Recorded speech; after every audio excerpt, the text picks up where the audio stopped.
Showtime! Welcome to the show. Bienvenue tout le monde. And I say that with all reverence.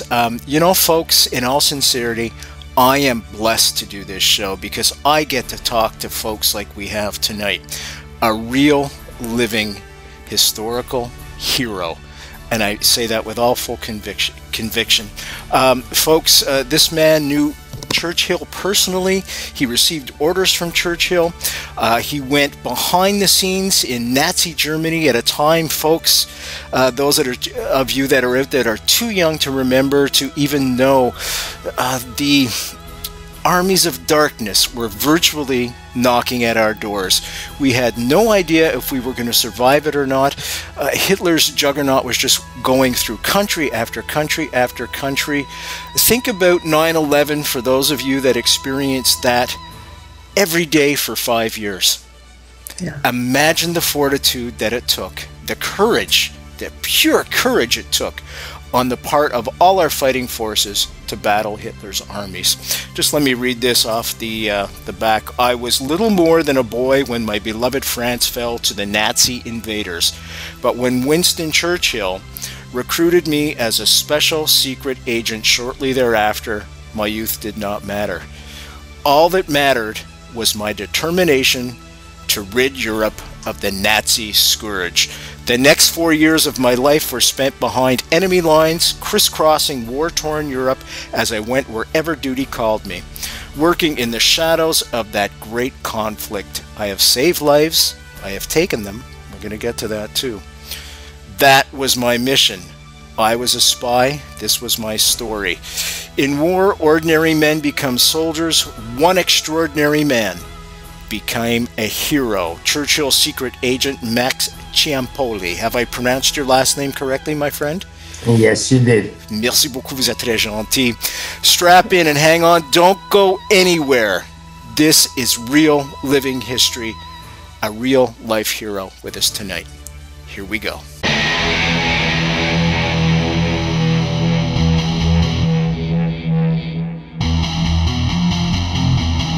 There is a time to question. There is a time for answers. There is a time to challenge. There is a time to speculate. There is a time for change. There is a time for truth. The time is now.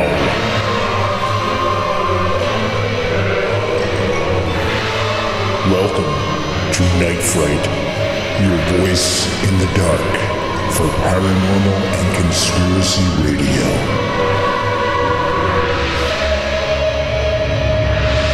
And now your host, Brent Holland.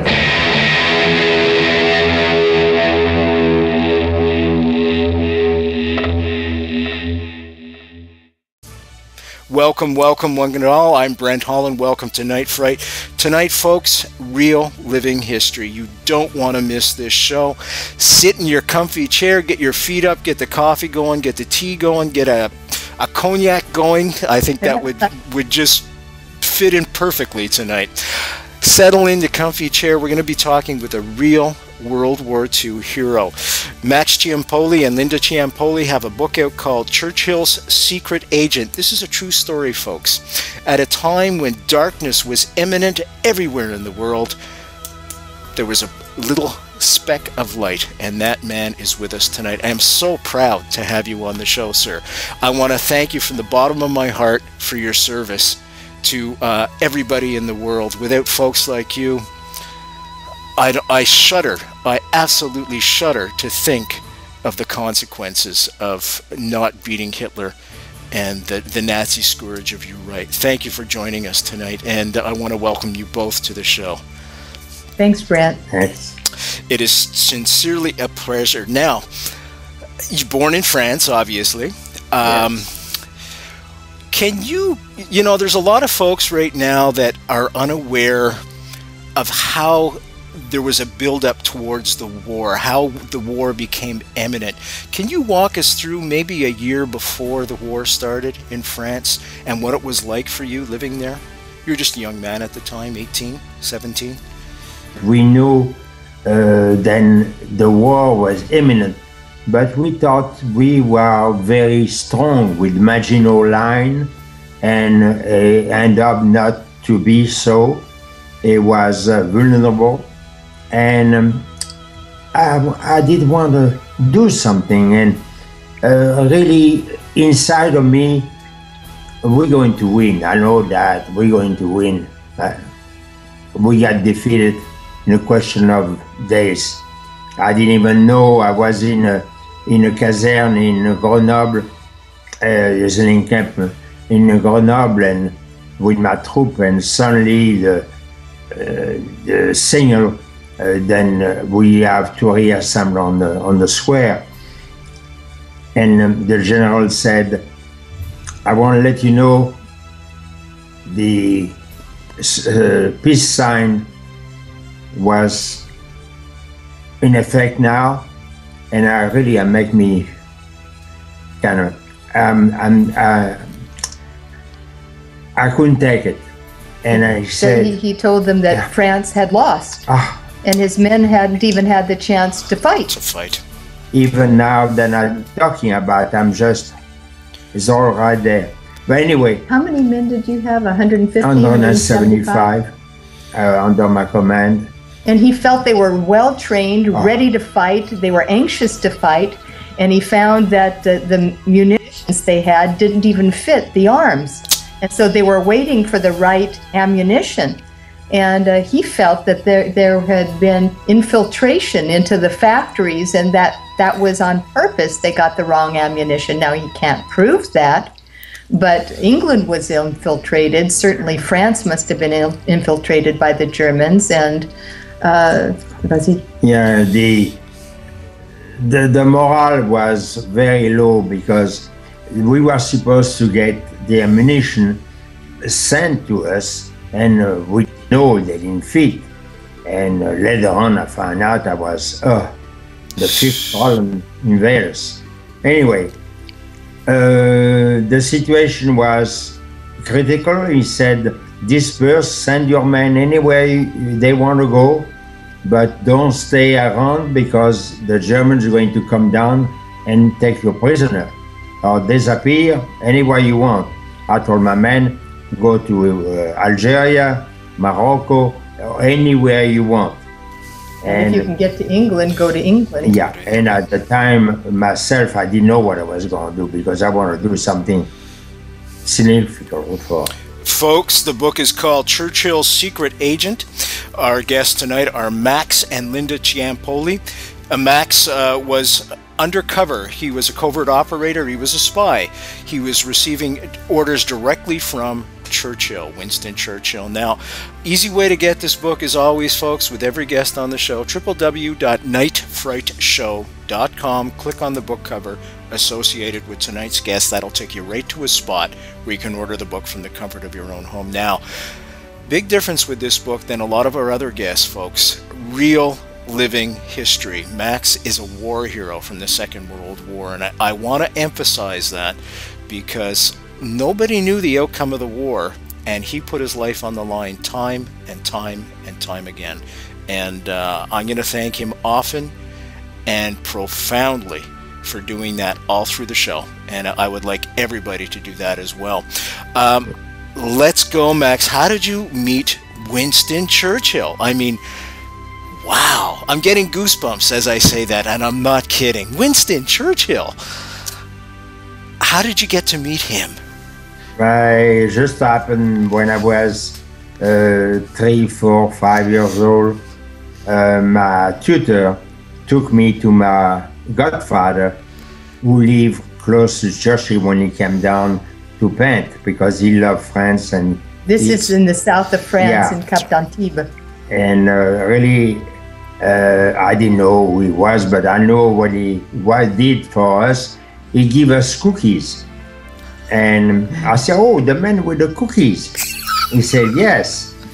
I'm thinking about maybe my godfather said, I think I could reach him in England.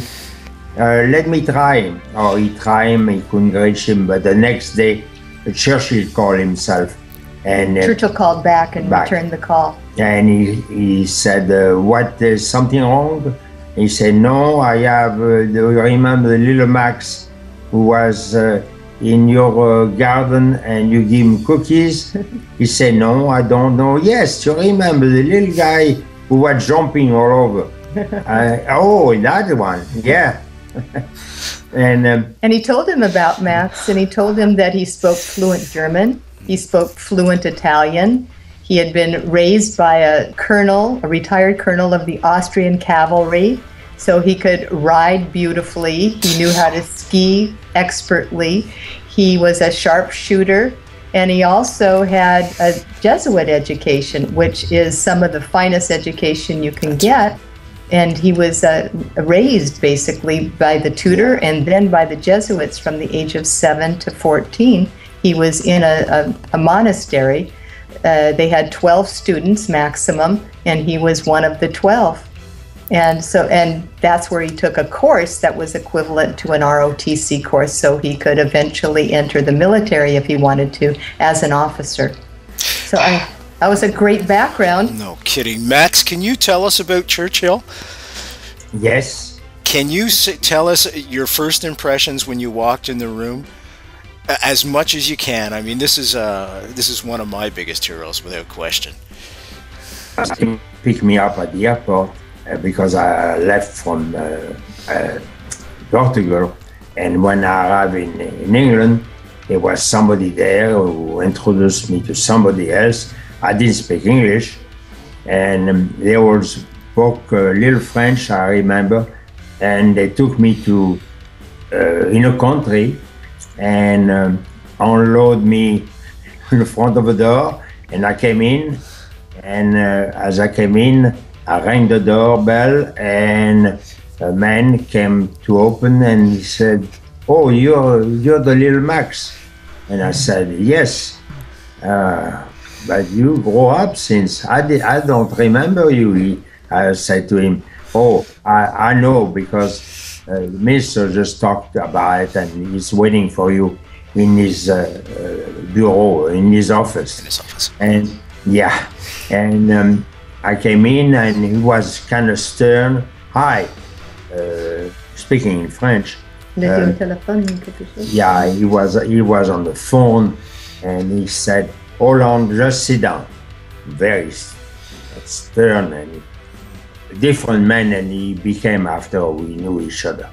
Anyway, he said, "I'm going to send you to see a dentist tomorrow. They'll pick you up and they'll take you." I said, "But I don't need a dentist. My teeth are all right." He said, "Yes, but you'll see. Just do what they tell you to do." Still very stern. And when I came out of the office, his secretary said to me, who was very, very nice, she said, "Don't worry about it. The first time you see him, he might be stern and straight and so on, but he's not like that. Believe me, he's not." Oh, okay. They show me my room downstairs, and I look at the lake. It was a little lake in the front of my window, and it was nice. It was a swan on it, and I felt, oh, what's a resort area? And the next day, they took me to the dentist. That was at the spy school, wasn't it? Yeah, it was. Well, I didn't know at the time it was a spy school. The dentist was there, and he said, "Open your mouth," and I couldn't understand, and he went like that. I said, "Okay," I opened my mouth, and he started drilling a hole in my tooth, on the molar, right here. And then after that, he said, call somebody, and the next day again, I went there, and they make an impression of the tooth and put a cap and whatever. On the result, there was a cap, and where they put the cyanide pill in case you can take the whatever the situation is. If you get caught and tortured, they wanted to make sure if you felt you were going to, as Max says, spill the beans, you would just crack your tooth open and take the cyanide pill and crunch it, and then you die within seconds.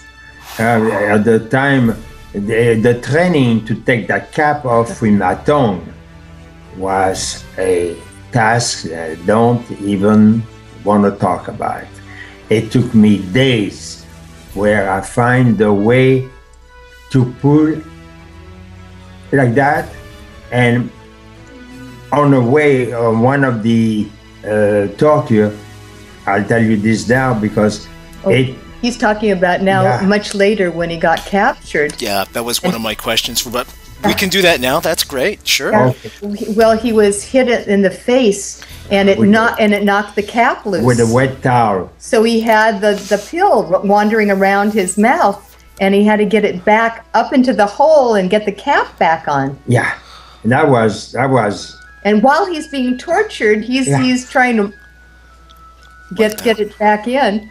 It makes a great. Anyway, I didn't crack the pill because I'm here now. And thank God for that. You know, folks, we're making light of this situation, but these things really happen. This is not a movie, folks. He was actually captured and tortured. He had that cyanide pill, and thank God he was able to get it back up into his tooth and be here with us now to tell us these stories. But can you imagine, just try and imagine for a second, put yourself in Max's place. And he did it. Now talk about a hero, and thank you again for your service. I can't say that enough. Let me tell folks, Churchill's secret agent Max and Linda Ciampoli are our guests tonight. Max, of course, was a secret agent. He was receiving orders right from Churchill. He also made up some of his own orders right on the spot. And easy way to get the book, www.nightfrightshow.com. Click on the book cover, folks. Get this book. Get this book because it is real life history. This is going to inspire you because of the bravery of this man and others like him as well. We would not be here today enjoying, you know what my biggest decision was today? Should I have another cup of coffee? Come on. It's nothing, eh? Compared to what Max went through and others, we are so lucky because of these guys. Talk about the armies of darkness. I don't know if there was ever such an evil force in the world before equivalent to that. And these guys just stood up and said, no, not on my watch. That deserves a hearty thank you. A hearty thank you. Max, I had alluded to some of the training and some of the things that you had to go through, and one of the things you had to do was kill somebody, but to save some Jewish people. Can you tell us that story, sir? Yes, I was on my way to go back to Portugal, and I passed by a small town in south of France called La Turbie, and the restaurateur, the owner of a bar restaurant, he said, can you come here? I was something would bother me. Oh, by the way, he already knew the man from previous trips. And he said, something is going on and you have to know, I don't know if you can do something about it, but we have in a forest about 200, 300 Jewish people. Then we are taking care of and feed them and so on. And there is a man who want to go and give them away. To turn them in. To turn them in. He's going to go to the militia or the French, what do you call it? French militia. They were pro-Nazi. Pro-Nazi. Yeah, and he will get 100 francs for each one of them. And one of them, I have to interject, was his son. And he didn't care what happened to his son. And Max was incredulous. And he said, but how can he do that? He knows they're going to be put in prison and probably put to death. He said, well, his son, he feels, is bewitched by a Jewish girl because he's fallen in love with a Jewish girl and plans to marry her. So he was willing not only to turn in the people, but turn in his own son. And Max couldn't believe the malevolence of this man. After he explained to me all this, I said, I'll be back tomorrow and I'll take care of it. Because he said the client came in every day and lived only a few kilometers away, 2-3 kilometers, and would come every day and get drunk. And so Max thought, well, he'll come at night. The man came at night, right. Correct? And I joined him. I mean, the owner showed me, gestured me who he was with his head, and I understood right away. And he was drinking red wine, so Max bought a bottle of red wine and went to the table next to him and sat down. And I said, you know, this type of, you know, this country better than I do, and maybe you know, will you help me to find where I want to go in Nice? And I said to him, Nice is down the road, isn't it? And he said, yes, it just happened that I'm going tomorrow. I have something to do there, he said. But where is Nice? He said, if you can come with me tomorrow, I will go and show you where. I'm going down to the militia headquarters because I want to give some information to them. And I say, oh, that'd be very nice. Take me down there tomorrow. I will join you to your house. He said, no, just come on down now. I'm kind of drunk. Why don't you stay with me tonight? Well, what he said, well, Max, while he was talking, in the meantime, he keeps pouring, filling up his glass. Because Max said that the guy was big, and he decided he wanted to make this easier for himself. So he kept filling it up until the bottle is empty and the guy is drunk. Yes. Yeah. And we went down the road, went to his house. Well, before his house, Max said that he had to go to the bathroom. So the guy says, oh, I know, right near here is a bergerie, a sheep refuge. A sheep refuge, a little stable, and we can go in there. And they ducked in there, and it started raining, and they both relieved themselves. And Max said, tell me more about the Jews around. And the guy started raving about the Jews being hidden and the Jews, how bad they were, and they were going to get rid of them. And the guy said, well, you better make your peace with your maker now. And he pulled out a Colt 45, and he told the guy to get onto his knees. Yeah. I say your prayer now. You have the time to ask for forgiveness. Yeah, ask for forgiveness, something like that. I don't remember exactly. But he said you probably don't even realize that selling people is not the right thing to do. And I just shot him in the forehead, and after that I opened the big like a cistern. You took a boulder off a cistern, and then I pushed him down, and he fell down in. What do you call it? In the sheep's urine. Sheep's urine, yeah. And then he put the boulder back and replaced it, and that was the first man he ever had to kill. And he said he felt bad doing that. He didn't like killing somebody, but it was for a good reason. I felt relief, really. I think I did a good thing. Oh, without question, Max. Are you haunted by that moment to this day? Because I want people to know the sacrifice not only you made in doing the missions you did, but to me there must have been a sacrifice in order to get yourself to a position to kill a fellow human being, even if that human being was a slime ball, if you will. Are you haunted by that to this day? Not that one, but another case where I did have to kill some people. Then you can read in the book, you'll see. I think they took that chapter out. Yeah. Okay, I'm going to give a very short... this was a chapter they took out of the book, and it was after the liberation of the south of France. Now, the north of France wasn't liberated yet, but the south of France was liberated, and it was martial law. And a friend of his called him up and said, I don't know what to do.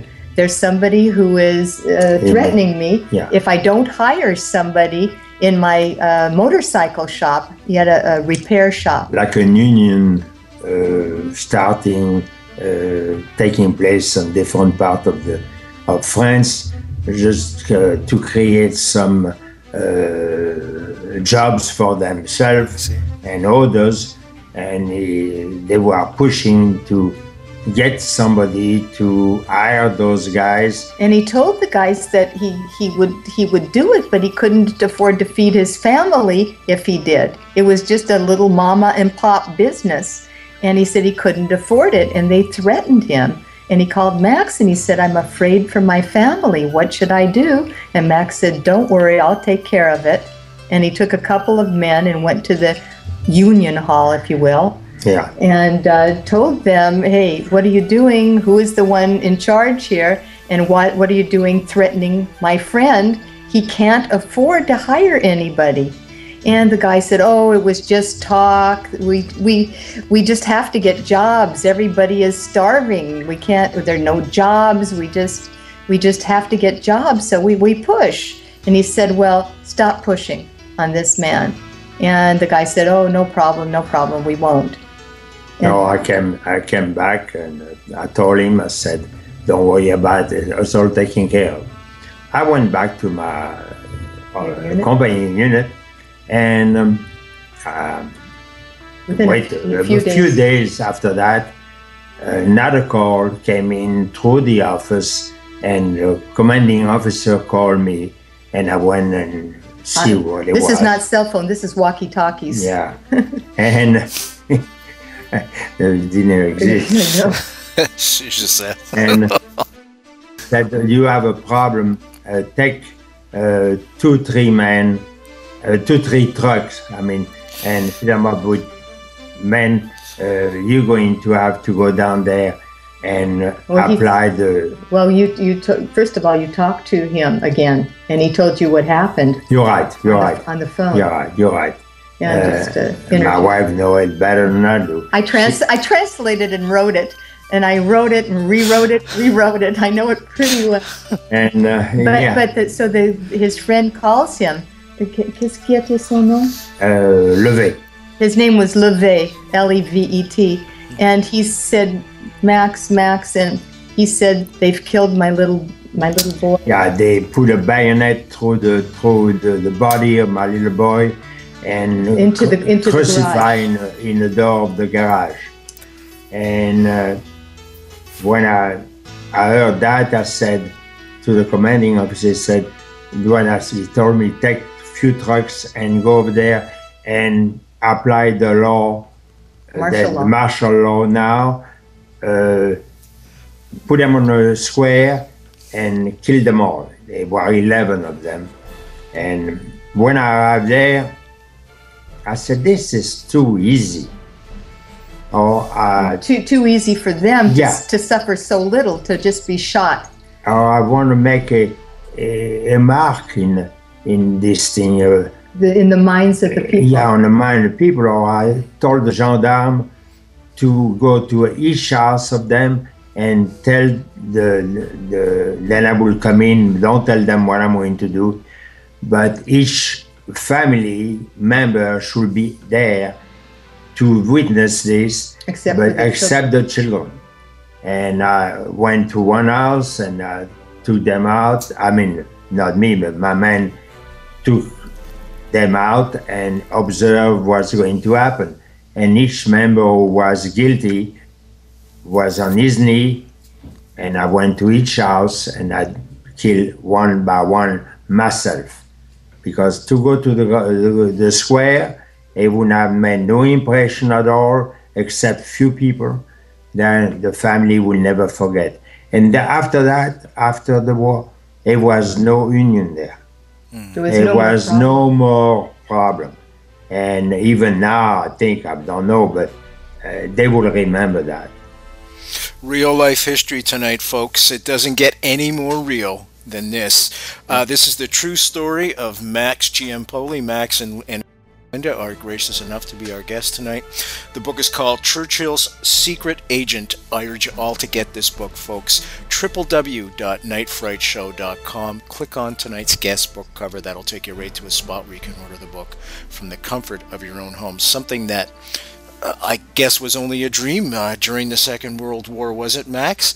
You know, and I want to talk about the submarine avec les Canadiens Français.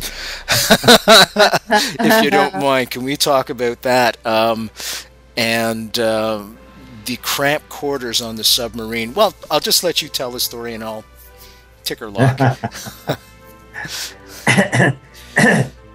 I thank you to Canadians to come and help us at the beginning of the war. But that was a submarine who was not Canadian, it was England. And that submarine, we went to go to Martinique, and we were there locked up in a torpedo room. I think we were, I forgot how many, but 6, 7, 8, I forgot. I thought it was 11. I don't remember. We were there locked up. We didn't have no facility, only a bucket. A bucket.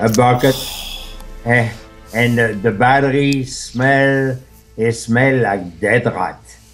And we have to go there. Dead rats. Yeah, rats. And we were locked up there and we couldn't go out. The rest of the crew was all right back half.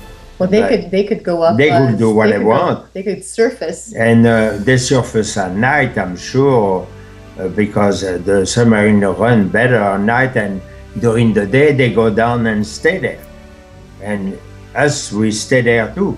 They give us food and take the bucket to empty it, and it's all what we did for. It took a long time, weeks and weeks and weeks.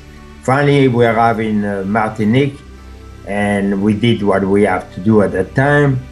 You will see in the book. And after that, we have to go back in a submarine to go back to England. I couldn't do it. My men pushed me down the hole themselves head first because I refused. I couldn't do it anymore. Like a phobia. Yeah. I was really. And anyway, that's what happened about submarine. And his Canadian friends got him to go by pushing him down. Yeah, and I can't even think about it now to go in a submarine. I don't think I will do. What a story, folks.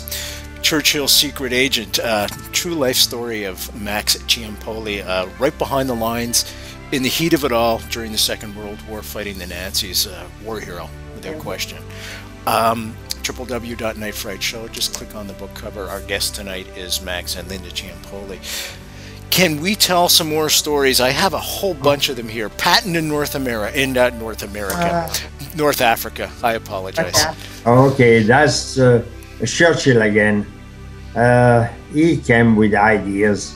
He said, "You're going down to the North Africa, and you'll be joining General Patton. He's expecting you." And the idea was he want me to be next to him, shoulder to shoulder, to avoid the French soldier to shoot at him because I was an officer in an uniform. Now, of course, he hadn't been in uniform in a long time, but Churchill made him a couple of uniforms and added a bar, which Max says, "You can't, I'm not captain, I'm a lieutenant." He said, "You're a captain, You're a captain today." Because you get more respect and people know an extra bar means something. And then sent him over to meet up with the Armada going into North Africa. To North Africa, and I joined him. He was very, very nice. He's straight and he spoke French. Disciplined and well educated and love food. And just to tell you, I said love food. One day he said, Captain, would you like to eat some stroganoff? And I said, "Oh, how can we get some stroganoff here?" But we're going to take care of it. Or he sent his orderly to get us a baby camel and Stroganoff. and he made a stroganoff with a camel. It was excellent. Is It that was right? Sweet. I mean, you would think camel would stink really because they smell bad really, but a little baby there was so, and we ate 4 days. It was so good. But Yes. about the landing, and then you were in his command car. Yeah, I was with his command car next to him, and the French didn't shoot at us. Beside that, we invade Morocco by getting off the boats before arriving to Casablanca. Casablanca. It was Westfala. yeah, It was the name of Fedala. Fedala. yeah. It was I don't know how many kilometers away. I forgot now, but quite a distance away from Casablanca because he thought it would be silly to Yeah. invade where Listen, they're waiting for you. There's no fortification there. We're gonna land right here. They still had some resistance, Oh, yeah. but Max didn't encounter any fire. Thank goodness. And they wanted to have the Americans go in because the English were really despised, of course, by the French, Yeah. and so they figured the Americans would fare better. That's why they got Patton to do it. What a great guy! Huh? Yeah, a great guy. He invited me even to come to his house in Santa Barbara with all the horses he did have, Right. Lipasan and so on and so on. He was, I never saw him anymore, but he was a great guy. A great guy, great general too, and Oh. certainly helped shorten the war without Oh. question. Without question. Did you ever meet Montgomery? No, I didn't meet him, but we went in a town because it was like a competition between them two. Yeah. And Montgomery was in a town before we were, and we came in after that, and they did have to honor us and so on and so on. And each time it was a play between them. Just battling back and forth, those two guys. Yeah. The movie Patton, by the way, folks, plays that out magnificently. It's a great movie if you ever get a I chance to didn't watch see it yet. Oh, you have never seen it? No. Oh, it's a good Not movie. yet. I think you'd like it. I really do. Folks, this book is jam-packed of these stories. We're glossing over a few of them. We're going very quickly, just giving you a little bit of the detail. It goes into far more extensive detail. You're going to be on the edge of your seat. Now, the unnerving thing about this book is it's all real. It's completely real. This is no fabrication. It's not a fiction book. These things really happened. Max was there on the edge of death just about every day, and the courage it took, the fortitude, the character of somebody like this, so that we can sit here and I can decide whether to have 2 coffees or 1 coffee today. I have to thank him so much for that. The fact that we are able to have such a wonderful country as Canada, we owe all these guys everything, and I mean that with full sincerity. The book is called Churchill's Secret Agent. He knew Winston Churchill personally, received orders from him, visited him many times, as he's just told us. He knew Patton as well.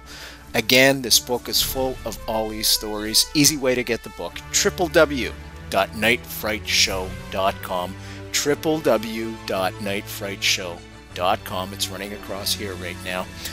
Just click on tonight's guest book cover. That'll take you right to a place where you can order it from the comfort of your own armchair. And this is a great book. You know, it's cold out there now. The winter's on its way. You're going to want to read something that's not only entertaining, educational, historical fact.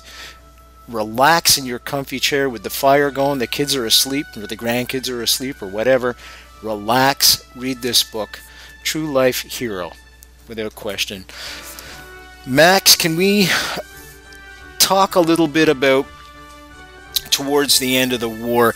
Did Churchill ever mention, I wanted to ask you this, it's one of my notes here, it wasn't mentioned in the book, did he ever mention Neville Chamberlain? And if he didn't or didn't, what did you think of Neville Chamberlain? He talked about, remember vaguely, but I know he talked about him on the same time he talked to me about Joseph Kennedy. He said, we've been infiltrated in this country by the fifth column, and we have some English people who are pro-German, and like Chamberlain, Joseph Kennedy, who tried to build some arms for the German because they are not in a war yet. Only the Canadian help us. That's the only one we have other side. And my son told me then the Secret Service found out there was a leak between the office of the embassy here in England, where Joseph is ambassador. Yes, that's right. And we're going to cut all the secret thing between England and America. They wouldn't go through the office anymore if they were highly secret. Yeah, and they won't go through his office anymore. But there are people like that who are pro-German. And wasn't Chamberlain for appeasement? Yeah, he was. He was for peace. We thought he could trust Hitler, and we found out it was. But to talk about people like that, Churchill was very aware of what's going on. He was very well informed, and he would talk to me each time I come back from a mission. I was staying at his place anyway. And he talked in French, and he was joking all the time. He was just like a father to me.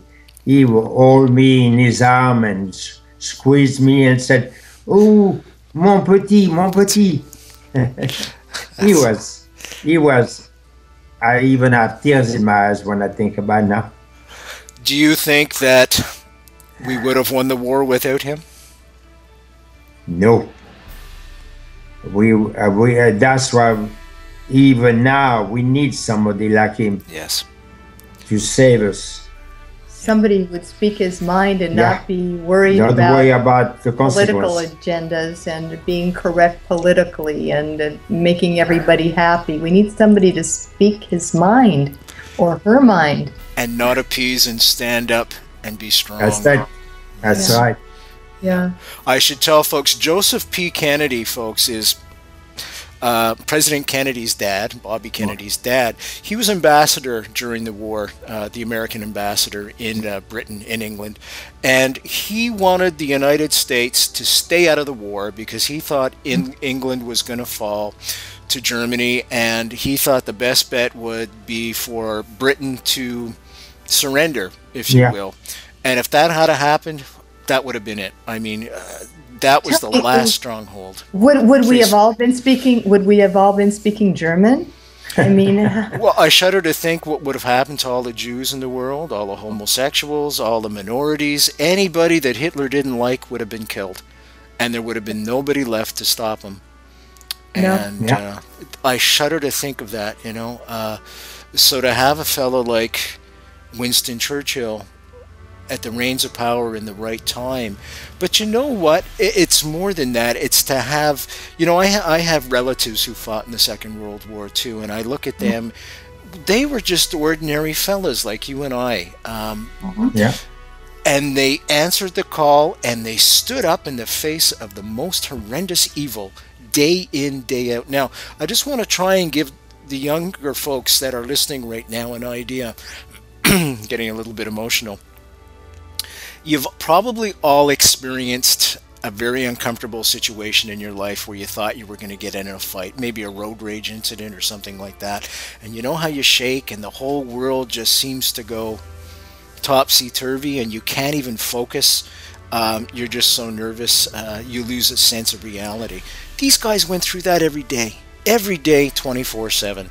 And I want to thank you again, Max, for your service and allowing us to have this wonderful country called Canada and this wonderful country called the United States, France, Britain, and everybody else that's associated with it. I mean, it's just heroic what you did. Are there moments now where you can stand, where you see people that have not any direct relationship with what happened in the Second World War, and you want to just teach the younger kids what you went through, and in order for it not to happen again? Yes, and that's the reason why I agreed to write that book, is to send a message to the youth to be aware. There is always a danger. Open your eyes, listen. This could happen again, and it wouldn't be worth it. What we all sacrificed, Canadian, French, and everybody, all the allies, we sacrificed a lot. A lot of us didn't come back home. And be aware. There is a danger even now. Open your eyes.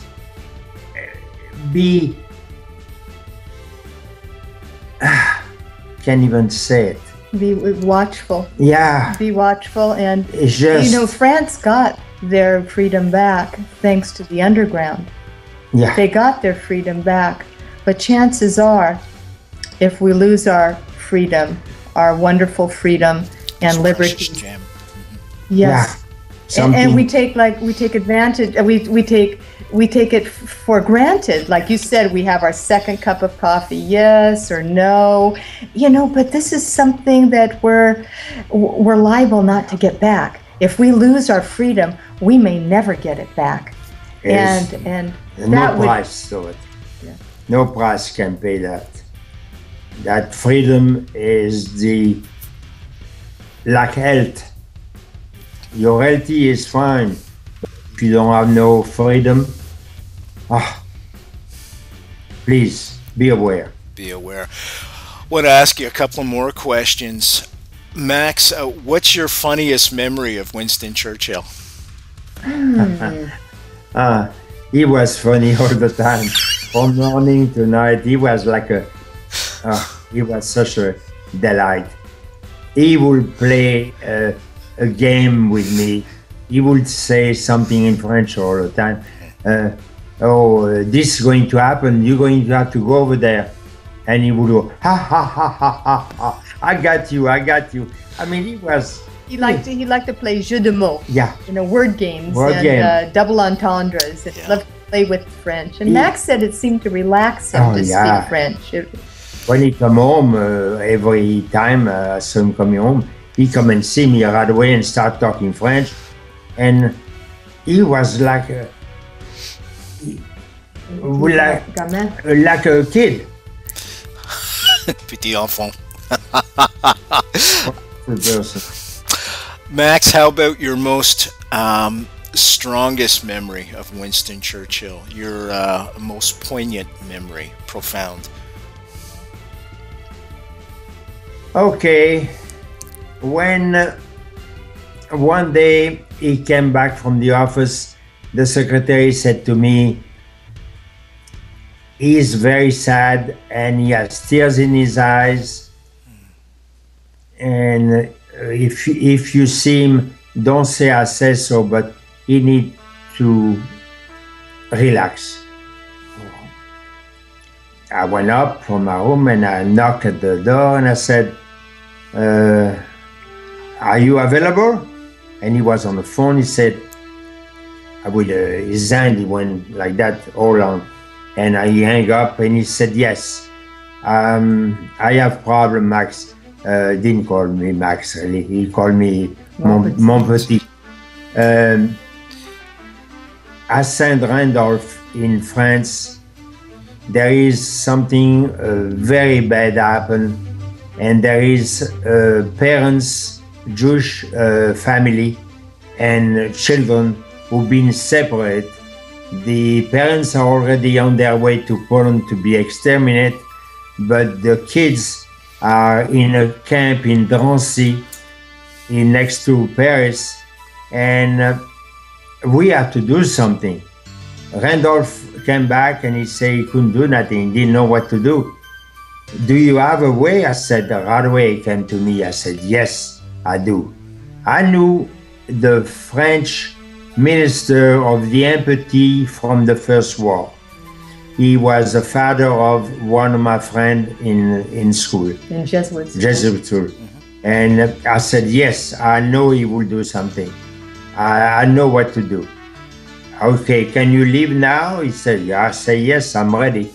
Or when I get parachute in Europe,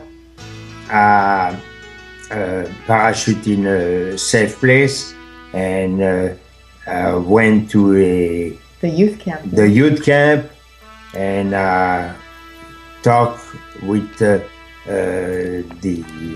commander, and said, may I use your phone? And I used the phone, and I called the minister, his name was Payan. We call him Paget in the book, because the publisher had us change all the names of everybody but the famous. That's okay. And there is a way for you to find a real name, and my wife can tell you that. But go ahead. Well, go ahead. He said, sure, what do you want me to do? I said, what I like to do, I have in Paris now 60 families who want to adopt some children.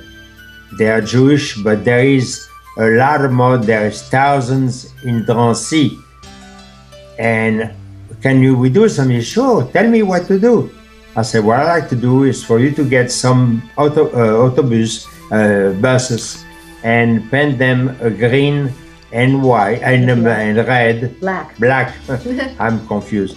And get some partisan to take the thing in charge and to drive them. Oh, and then you had to get the right visas. And then you have to get all the paperwork, false paperwork, and get them out of there. I said, is it possible? And he had arranged with the commanders of the youth camps, who he found were pro-Free French, on a previous mission to take the children in for a period of time to save the Jewish kids. But he had to get their names changed, and he had to get false papers for them, and their photos, and their correct birth dates, and have it all on IDs so that they could prove that they were Christian at the right and appropriate moment.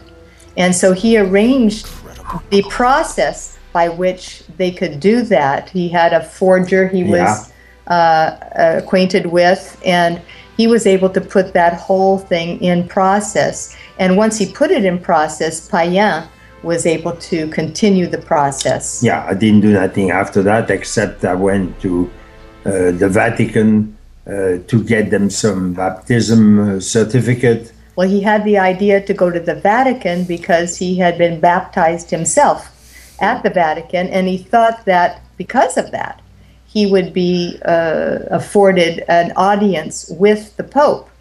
Well, whether that's true or not, I don't know, but he was afforded an audience with the Pope. Yeah. But how to get from France to Rome without papers and to be protected. And he sought out, I don't know if you know, Marie Chevalier. Of course. A lot of the youth don't, you know. Famous singer, think of Bono. Now you got it. Think of Bono. And so he sought out, and Chevalier's home was actually a safe house. In Juan-les-Pins. In Juan-les-Pins, on the French Riviera. Vas-y. And I went there, and he definitely, he said, yes, we'll do it. And he said he would accompany him to the Vatican in a limo that a friend of his had a limo company, and they would go together because he had all the Ausweis. Yeah. He had the ability to travel everywhere because he entertained for the Germans. He did have to. He was forced to do it. Yes, I understand. Not that he was willing, but he was working for the English Really? all the time. And now, since we're talking about that, the Pius XII, the Pope, was so open. He didn't even say nothing. He said, "Sure, we'll do it." Well, first of all, he asked for an audience, and a few days later they were called back and said, okay, he's granted the audience, then you have to go through this whole process of waiting in ante-rooms before you go in to see the Pope and all that. And the women had to be covered, their hair had to be covered, and their dresses had to be a all the certain way down length. below to the... So anyway, Max waited and was afforded the audience with the Pope, and he asked for baptismal certificates, blank baptismal certificates from the Vatican.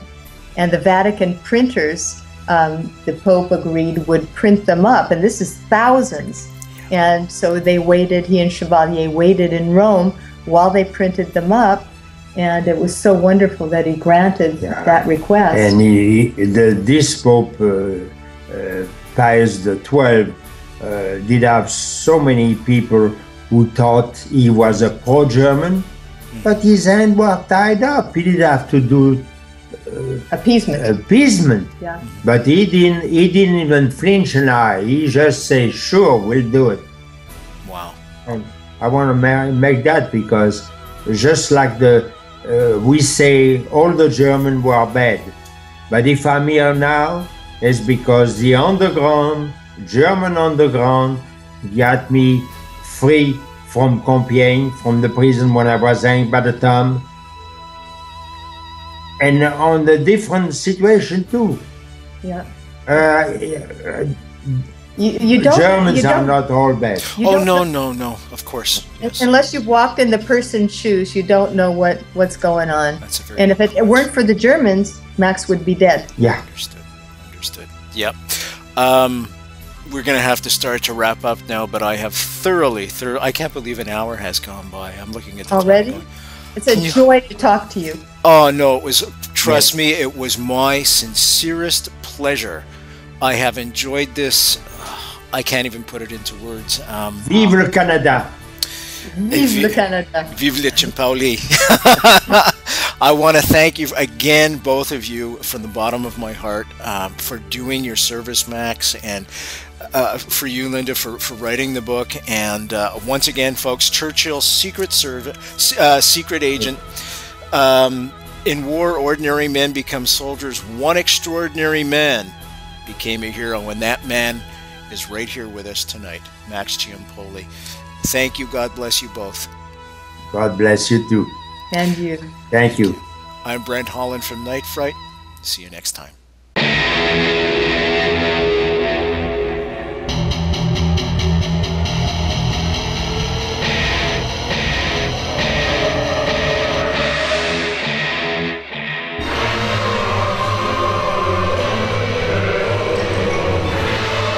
You're listening to Night Fright and your host, Brent Holland.